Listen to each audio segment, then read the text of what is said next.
तो हर महीने मेहनत करके पैसे बचाते हैं, फिर उसे बैंक में डाल देते हैं और एक सुकून सा महसूस होता है ना। लगता है कि चलो भविष्य के लिए कुछ तो जमा हो रहा है। पर क्या सच में ऐसा है? आज की दुनिया में सच्चाई थोड़ी सी अलग है। आज हम यही समझने वाले हैं कि सिर्फ पैसे बचाना ही काफी क्यों नहीं है, और इससे भी जरूरी अपने पैसे को अपने लिए काम पर कैसे लगाया जाए। चलिए सीधे मुद्दे की बात करते हैं। देखिए, ये एक सीधी और सच्ची बात है। हम सब जितनी रफ्तार से पैसा बचाते हैं ना, उससे कहीं ज्यादा तेजी से महंगाई बढ़ रही है। मतलब ऊपर से तो लगता है कि सब ठीक है, पर असल में हमारे बैंक में रखे हुए पैसों की जो ताकत है, उनकी जो खरीदने की शक्ति है, वो धीरे धीरे कम होती जा रही है। तो ये जो बचत का एक भ्रम है ना, इसे तोड़ना बहुत ज़रूरी हो गया है। हमें लगता है कि बैंक में रखा पैसा सुरक्षित है, उस पर थोड़ा बहुत ब्याज भी तो मिल रहा है। लेकिन जैसे ही हम महंगाई के आंकड़ों को देखते हैं ना, सारी असलियत सामने आ जाती है। वो पैसा असल में बढ़ नहीं रहा, बल्कि अपनी ही कीमत खो रहा है। यहां समझने वाली बात यह है कि सिर्फ बचत करने की जो रणनीति थी, वो अब काम नहीं कर रही। अब समय आ गया है कि हम अपनी सोच को बचत से निवेश की तरफ लेकर जाएं, क्योंकि असली खेल वहीं से शुरू होता है, जहां पैसा सिर्फ तिजोरी में बंद नहीं रहता, बल्कि हमारे लिए काम करना शुरू करता है। चलिए देखते हैं कि यह कैसे किया जा सकता है। तो सबसे पहले और सबसे शक्तिशाली एसेट की बात करते हैं, रियल एस्टेट। जरा सोच कर देखिए, दुनिया में आबादी तो लगातार बढ़ रही है, लेकिन जमीन तो उतनी ही है। अब जब किसी चीज की मांग बढ़ती है और उसकी सप्लाई कम होती है, तो क्या होता है? उसकी कीमत अपने आप ऊपर जाती है। यही वजह है कि रियल एस्टेट को हमेशा से एक मजबूत एसेट माना गया है। अब यहां पर एक बहुत ही जायज सवाल उठता है, जो हम में से ज्यादातर लोगों के मन में आता है कि भाई, रियल एस्टेट तो ठीक है, लेकिन इसके लिए तो बहुत बड़ी रकम चाहिए, जो हर किसी के पास नहीं होती। ये सवाल बिल्कुल सही है, पर अच्छी बात यह है कि आज के दौर में इसका भी एक हल है। और इसका जवाब है रीट्स, यानी रियल एस्टेट इन्वेस्टमेंट ट्रस्ट। अब आपको पूरा शॉपिंग मॉल या कोई बड़ी ऑफिस बिल्डिंग खरीदने की जरूरत नहीं है। आप रीट्स के जरिए इन बड़ी बड़ी कमर्शियल प्रॉपर्टीज में एक छोटा सा हिस्सा खरीद सकते हैं। इसे ऐसे समझिए, जैसे अगर पूरा पिज्जा नहीं खरीद सकते तो क्या हुआ, उसकी एक स्लाइस से भी तो स्वाद लिया ही जा सकता है। अच्छा, अब जरा इस टेबल को देखिए, ये कमाल का है। यहां साफ साफ दिखता है कि पूरी की पूरी प्रॉपर्टी खरीदने और रीट में छोटा सा हिस्सा खरीदने में कितना बड़ा फर्क है। जमीन आसमान का फर्क। रीट्स में लागत बहुत कम है, पहुंचना एकदम आसान है, और मैनेजमेंट की तो कोई टेंशन ही नहीं, क्योंकि उससे प्रोफेशनल संभाल रहे हैं। और सबसे बड़ी बात, कमाई के दो रास्ते। एक तो उस प्रॉपर्टी से आने वाले किराए का हिस्सा जो डिविडेंड के तौर पर मिलता है, और दूसरा, जब उस प्रॉपर्टी की कीमत बढ़ती है तो उसका फायदा भी है ना। कमाल। चलिए अब आगे बढ़ते हैं और दो और बहुत जरूरी एसेट्स के बारे में जानते हैं। ये वो एसेट्स हैं जो सदियों से हमारी जिंदगी का हिस्सा रहे हैं और जिनकी अहमियत आज भी उतनी ही है, बल्कि शायद उससे भी ज्यादा। ये हैं सोना और हमारा अपना हुनर, यानी हमारी अपनी स्किल। तो दूसरा पावरफुल एसेट है सोना। जैसे ही सोने का नाम आता है ना, दिमाग में मूल्य, सुरक्षा और विश्वास, ये तीनों चीजें एक साथ आ जाती हैं।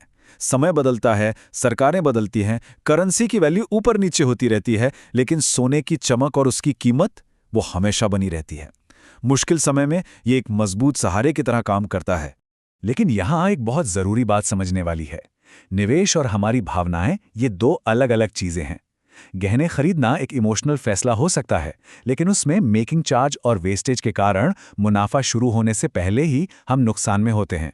एक स्मार्ट निवेशक भावनाओं से नहीं, बल्कि गणित से सोचता है, और गणित यही कहता है कि डिजिटल गोल्ड या कॉइन्स में निवेश करो, जहां आपका पैसा सीधे एसेट में जाता है, बिना किसी कटौती के। और अब आते हैं तीसरे और शायद सबसे जरूरी एसेट पर। एक ऐसा एसेट जिसे कोई आपसे छीन नहीं सकता। बाजार के उतार चढ़ाव का इस पर कोई असर नहीं होता, और यह समय के साथ सिर्फ और सिर्फ बढ़ता है। यह है आपकी अपनी स्किल, आपका हुनर। देखिए, आज के डिजिटल दौर में मौकों की कोई कमी नहीं है। Video editing, coding, digital marketing जैसे स्किल्स की डिमांड बहुत ज्यादा है। इन स्किल्स को सीखकर कोई भी अपनी आय के नए रास्ते खोल सकता है, और सबसे अच्छी बात यह है कि इसके लिए किसी महंगी डिग्री की भी जरूरत नहीं पड़ती। तो इस सब का निचोड़ यह है कि असल अमीरी महंगी चीजें खरीदने से नहीं, बल्कि कीमती स्किल्स को सीखने से आती है। एक बार आपने कोई हाई वैल्यू स्किल सीख ली ना, तो फिर पैसा कमाने के रास्ते अपने आप खुलने लगते हैं। यही है असली फाइनेंशियल आज़ादी की नींव। चलिए अब आगे बढ़ते हैं और दो और मॉडर्न एसेट्स पर नज़र डालते हैं जो आज के ज़माने में पैसा बनाने के बहुत ही शक्तिशाली तरीके बन चुके हैं। ये हैं शेयर बाजार और डिजिटल कंटेंट। शेयर बाजार का नाम सुनते ही कई लोगों को डर लगता है, लेकिन डर हमेशा अधूरी जानकारी से आता है। अगर इसे समझदारी से किया जाए तो ये लंबे समय में सबसे ज़्यादा रिटर्न दे सकता है। जैसा कि ये चार्ट दिखा रहा है, जहां बैंक आपको साल का 6 से 10% रिटर्न देता है, वहीं शेयर बाजार ने लंबे समय में 15 से 20% तक का औसत रिटर्न दिया है। लेकिन हाँ, यहां सफलता का सिर्फ एक ही मंत्र है, सब्र। और अगर कोई ज्यादा जोखिम नहीं लेना चाहता तो शुरुआत करने का एक बहुत स्मार्ट तरीका है इंडेक्स फंड। इसका मतलब यह है कि आप अपना पैसा किसी एक कंपनी में नहीं, बल्कि देश की टॉप 50 कंपनियों के एक बंडल में एक साथ थोड़ा थोड़ा लगा देते हैं। इससे होता यह है कि अगर एक दो कंपनियां अच्छा नहीं भी करती तो बाकियों की ग्रोथ से आपका निवेश संभला रहता है। यह नए निवेशकों के लिए बाजार में उतरने के सबसे सिक्योर तरीकों में से एक है। और अब पांचवा और सबसे मॉडर्न एसेट, डिजिटल कंटेंट। सोचिए, एक बार कोई वीडियो, ब्लॉग या ऑनलाइन कोर्स बना दिया और वो सालों साल आप सो रहे हों या जाग रहे हों, आपके लिए पैसे कमाता रहता है। यही है पैसिव इनकम की असली ताकत। और सबसे अच्छी बात, इसे शुरू करने के लिए लाखों रुपए नहीं, बस एक स्मार्टफोन, इंटरनेट और एक आइडिया चाहिए जिसके बारे में बात करना आपको पसंद हो। तो हमने 5 शक्तिशाली एसेट्स के बारे में बात की, रियल एस्टेट, रीट्स के जरिए, सोना, स्किल्स, शेयर बाजार और डिजिटल कंटेंट। लेकिन अब सबसे बड़ा सवाल कि शुरुआत कैसे की जाए, इन सभी बातों को एक एक्शन प्लान में कैसे बदला जाए। चलिए अब इस पर ध्यान देते हैं। ये एक बहुत ही आसान लेकिन असरदार रोड मैप है। पहले महीने से अपने खर्चों को समझना शुरू कीजिए कि आखिर पैसा जा कहाँ रहा है। फिर दूसरे महीने से कम 10% बचाने की आदत डालिए। तीसरे महीने से अपनी बचत को सही जगह लगाना शुरू करें और 6 महीने बाद जानकारी के साथ शेयर बाजार और डिजिटल कंटेंट की दुनिया में कदम रखिए।